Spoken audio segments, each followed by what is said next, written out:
Enjoy our travels as I learn how to create videos. We're actually making it into the state of our destination. We enjoy another spectacular sunrise, and this view literally takes Connie's breath away. Hello and welcome to Audrey the ICONN Adventures. I'm Connie. And I'm Daryl. And this is Audrey the ICONN.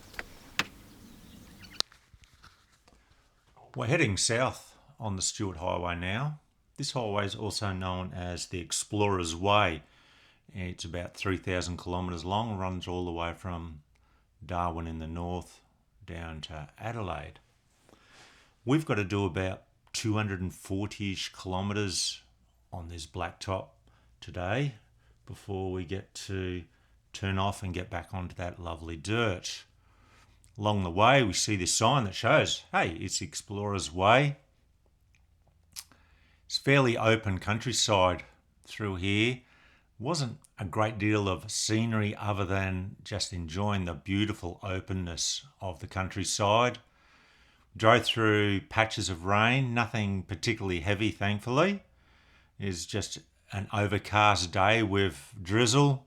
The forecast we'd seen before heading down this way was that it could have been quite a lot of rain. Thankfully that didn't eventuate where we were. We had our fuel stop in the little town known as Marla. Marla is also the northern end of the Oodnadatta track. We're not going down this part of the track today. That'll be another adventure for us. So we've just called in, filled up with fuel, and got a set of jumper leads. Last episode, you may recall that we came out to the Stuart Highway at Coldura. Well, when we stopped there, we pumped all the tyres up with our compressor. Inadvertently, I drained the battery just a bit too much and needed to get a jump start. Thankfully, we found a lovely couple also travelling around that had a set of jumper leads. Quick jump and we're on our way again. We arrived at Marla here at the servo, and it's got a few decent supplies in the shop here. It's not just a servo, and we walked out with a nice new set of jumper leads for just in case. Anyways, we keep heading south from Marla, and we get down to a little township known as Cadney Park. And here we turn left and we stop, air the tyres down again because we expect to be on the dirt for the next few days. And with all the tyres let down, we start heading east now. This road actually goes all the way through to Oodnadatta. So it, you could call it a parallel route to the Oodnadatta track from where it comes down from Marla. We're heading out to stay at a station. Initially, our plan is to stay for one night. Mind you, we were going to camp on the side of the Stuart Highway next to the Garn railway line. And with the weather being the way it was, we thought we'd push through to the station. And we therefore changed our plans yet again and decided that let's stay there for 2 nights.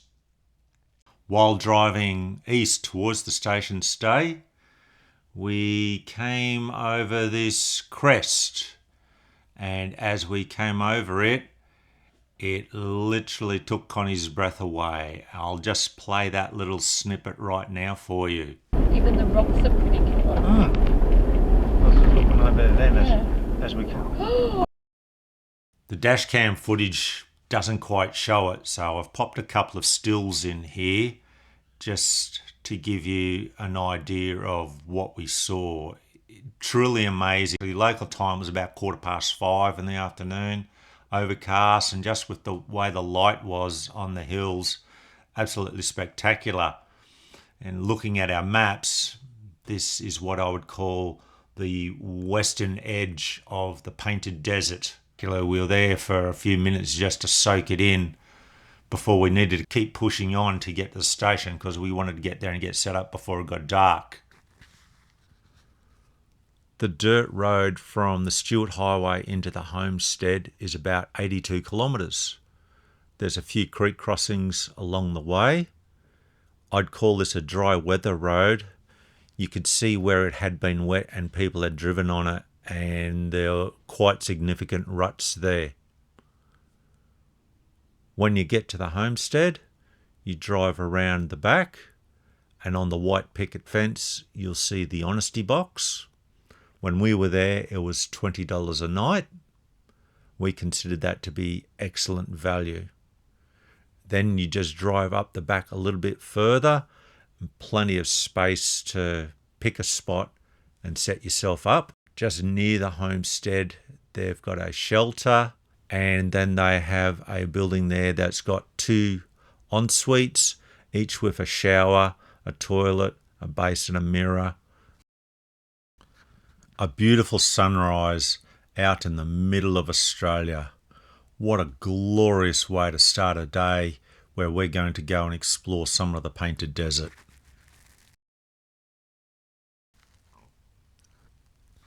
I'm getting close with these time-lapse settings now. Good morning. Just wanted to share a little view that we've driven out to this morning. It's about 13 kilometres to the east of where we camped last night. Now this place, we have to give a shout out to our camping friends Matt and Leisa from Filthy Off-Road Adventures. Their videos from their trip last year, they ended up right here, and the opportunity to call in here on this trip presented itself. So here we are. We're going to have a full day of just wandering along, doing little videos and pictures of all this just incredible landscape. This is the Painted Desert. We're about 90 kilometres to the west or southwest of Oodnadatta. It's absolutely gorgeous. No picture or video can do it true justice. It is one of those must-visit places to truly appreciate it. Well, we're still in the Painted Desert. We drove about 2 kilometres, stopped 5 times to take photos. We took the little turn off out to the Mount Arkaringa walk. And Connie told me we've been here for 2.5 hours walking around taking photos. We're making our way back. We haven't seen it all. We could easily stay here for hours more. It's just so picturesque. And as the sun keeps climbing in the sky, the colours change from being dark and shadow in the valley to being all lit up. And we've also got lots of fly buddies, so you'll see them buzzing through the screen. It's just so beautiful here. It's so easy to come here and just spend a day walking around a little bit, taking photos and just watching the countryside change. So worth the drive to get here. Here's a small selection of the hundreds of photos that we took today. Look at the colour of these stones.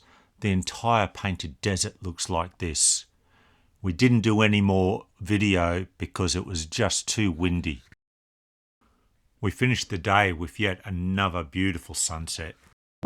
Hopefully you can hear me over this wind. We're back at camp now after having a look at the Painted Desert and out to the west of where we've been camping. And I'm just showing this little bit of Eddie. Those of you who know us well know that we drive as much dirt road as possible. If it's dirt, we'll do it. And usually Eddie gets filthy dirty on the back. So something we've noticed on this trip is it really hasn't been happening. So we did about 75-ish kilometres today on the dirt without Audrey, and we've got a little bit of a build-up of dirt here, and that's what we would typically expect to see. Now, we're going to do some miles tomorrow with Audrey, and as long as I remember, I'm going to do another little video following on just to see what happens between not having Audrey and having Audrey on the back of Eddie. It's just a little bit of an experiment that has really quite surprised us, so we thought we might share with you just what we've seen. Well, here we are. We've just done a little drive this morning and we found us a nice little signpost.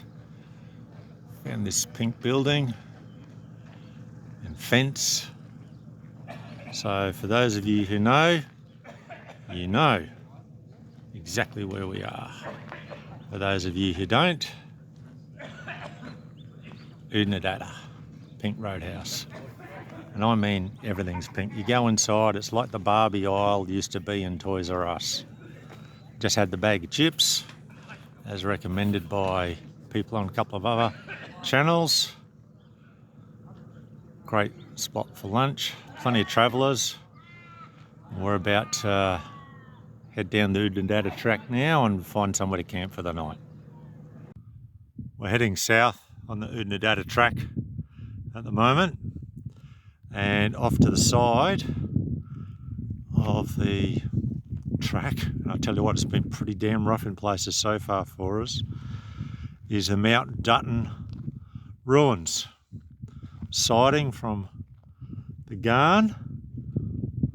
Just pan around here, and this is where train line tracks used to be. You still see a couple of bits of train track laying around in the ground here. It wasn't all picked up and taken away. You see the creek line over there where the trees are. The range over there for Mount Dutton. And look, we've still got a big old water tower, hasn't fallen down yet. Looks like some other structure that was over there has. Only the stumps poking out of the ground. So the building, she's a bit beyond the she'll buff out stage. It's incredible after all these years that so much of it is still standing. So we're just going to have a little bo peep around here before we keep heading south. We found this lone headstone out here at Mount Dutton, and we were just saying, what a view, what a place to spend eternity, or whatever you would like to believe in, all the way out here with the flies.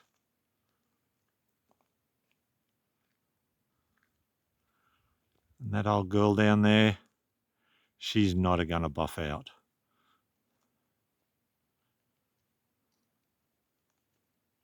I can hear a cow or bull all the way. We drove past a big bull on the way in. I just hear something calling out then. What a place.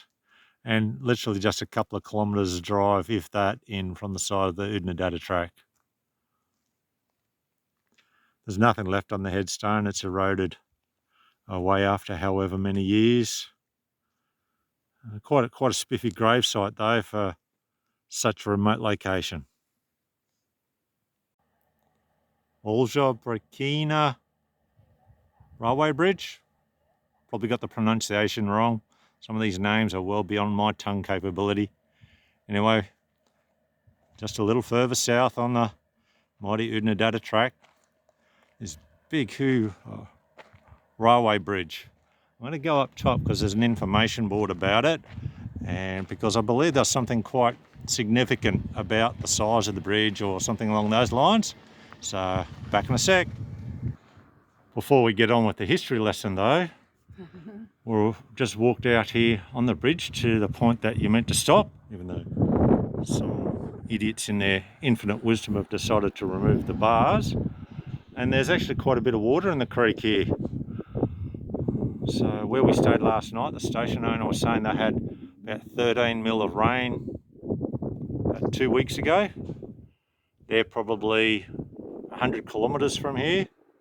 So yeah, quite interesting that there's so much water in the creek here still. So we'll go finish the history lesson now. And onwards with the history lesson. Took them 13 years, if my maths is correct, to build this thing. Nearly 14 years. And its significance, it's the largest single bridge in South Australia. It's made up of 19 31-metre spans. So do the maths, I'm not going to. 600 odd metres, roughly. So quite long. We're just reading here on this information board that during the war, there was anywhere between 3 and 56 trains ran along this line in a week. So, significant piece of infrastructure.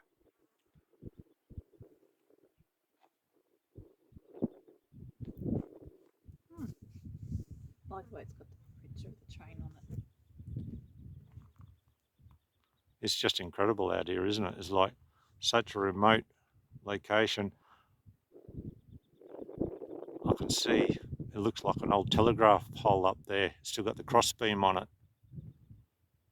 Reminds me a little bit of the teletrack when I was up there, spotting those. And yeah, the amount of water that's in the creek at the moment, it's just incredible. It was bone dry when I was here 6 years ago, if I remember correctly. So, onwards we must push. The Oodnadatta track just keeps giving and giving and giving. Here we are at the peak ruins. Looks just like the ones at Mount Dutton, right next to the old line. See a couple of bits of old rail track there. Just the countryside out here is so much red stone, and then the greenery pushing through where it can.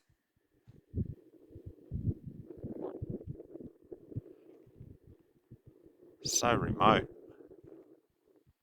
yet so easy to get to if you've got a half-decent vehicle. Well, the corrugations in places have been horrendous, and in other places the track's been fantastic.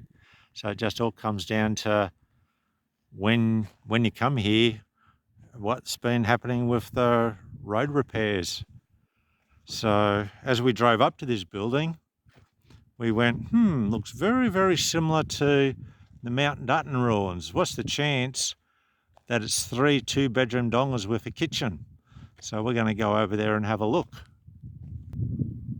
Parts of these ruins are in worse condition than Mount Dutton, yet other parts are in better condition. Here you can see that there's still some of the corro roof up there, and the double chimney is in really good nick here.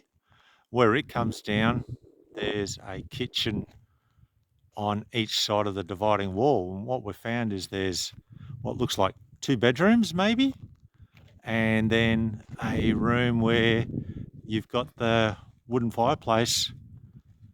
And Mount Dutton, we actually found looked like an old metal stove that used to be there. So, and there's 3 of them together with this alcove out the back and a bit of a patio out the front facing the line. So, standard design, pull up a set of sidings, and it'll be 3 3-room dongas all joined together. The chimney on the end of this one's totally gone now. You can see where that big lump of wood is up top. That's where the 3rd chimney would have come through. And as I say, that there's a double chimney. And we've got the old telly pole, and it's no insulators on it though, which is pretty common. So, fantastic old buildings to have a look at. A little further south now, and we're at the Duff Creek siding, and it's still got the water tower here. We can't see any signs of where the building was just where I'm standing here. We can see a bridge that is no more. I had to drive through the creek here, nice and dry and hard, just to come over from the road. Lots of flies here, nice and quiet. So I'll walk up here a little bit and see what else we can see. Having a little closer look at this, you can see the two concrete block walls over there. It's got a little bridge on it. And then where the trees are here, this is where Mother Nature, in some of her floods, however the years, couldn't fit through that little opening there, so she's come along and just ripped out all the levee that was the railway line. So the creek taking back what the creek wants, which you can see is fairly wide here and just the low part there. Along the track, still got some of the old sleepers. Did notice up here a little bit some of the brackets that they used to bolt the two pieces of track together laying around. There's another small bridge just up there a little ways. As I said before, I can't see any signs of where there was any building here, so possibly just a water stop. Sitting back with the feet up, enjoying a coldie after about 260 k's today, all on the dirt. Well and truly worth it.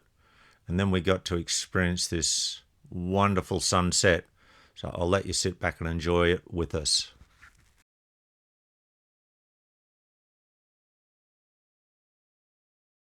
A lovely winter's morning out in the desert. It's a bit chilly, nothing that a nice hot cuppa can't sort out. Okay, so here we are at William Creek. We've done about 300 kilometres on the dirt, all towing Audrey. And you might remember a little earlier in this video I talked about how Eddie usually gets filthy dirty when he's driving without Audrey. Well, lo and behold, I know there's a bit of shadow here. There's virtually no dirt on here. The modification I have on the front of Audrey now actually cleans the back of Eddie while we drive along. Like, you can still see the 1R logo. And usually that would just be brown by now. That's something we noticed earlier and we thought, oh, let's check this again. Sure enough, there it is. Modification on Audrey has changed the airflow enough between the two so that the back of Eddie now gets cleaned. Even if he's dirty, he gets cleaned. Really, really surprising. Next episode, we jump on this plane for a flight. We find this guy with his kid out in the desert. We get to enjoy this beautiful natural hot spring.